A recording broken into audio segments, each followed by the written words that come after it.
उधर चरखी दादरी के जवान अमित सांगवान जम्मू कश्मीर में शहीद हो गए।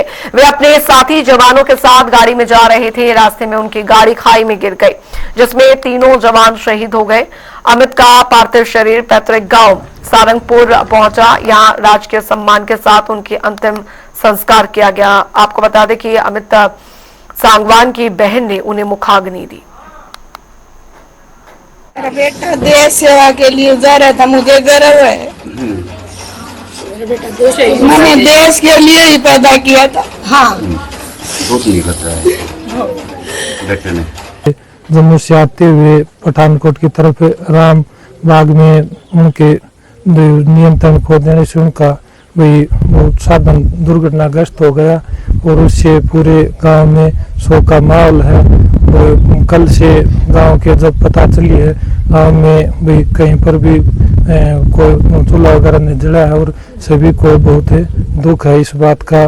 और ये एक परिवार का इकलौता लड़का था और बहन के पिताजी भी पहले एक्सपायर हो चुके हैं।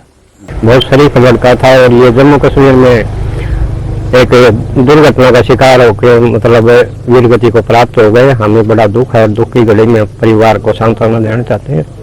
और गांव में ये पहला है? गांव में ये पहला केस है हमारा। कोई इससे पहले कोई भी शहीद नहीं हुआ था। नौजवानों की वजह से ही ये देश कहीं ना कहीं सुरक्षित हाथों में है और ऐसी जगह पर और ऐसा माहौल जब हिंदुस्तान के दोनों तरफ, चाहे वो पाकिस्तान बॉर्डर हो, चाइना बॉर्डर हो, और हमारे ये नौजवान सर्दी गर्मी ऊंचा नीचा पहाड़ों पर अपना सब कुछ छोड़ के इस देश की सुरक्षा और रक्षा में लगे हुए हैं। इस प्रकार से जब कोई भी देश का जवान शहीद होता है तो दुख, इतना बड़ा दुख और न केवल परिवार पर बल्कि गांव पर, इलाके पर बड़ा दुख पड़ जाता है। वैसे तो क्योंकि उन्होंने एक शहादत दी है देश के लिए, इससे ज्यादा आज हम कुछ कह भी नहीं सकते। परिवार में इकलौता बेटा, उम्र भी कुछ नहीं, तो इससे बड़ी क्षति तो ना परिवार के लिए हो सकती ना समाज के लिए हो सकती। बहुत ही गांव के लिए एक तरफ दुख की बात है और एक तरफ गर्व की बात है। मुझे अभी गांव के लोगों से पता चला है कि पहला शहीद है इस गांव का, तो पूरे गांव के लिए एक फख्र की बात भी है कि एक बेटा जो उन्होंने फौज में देश सेवा के लिए लगाया, वो देश की सेवा करते हुए ही शहीद हुआ है।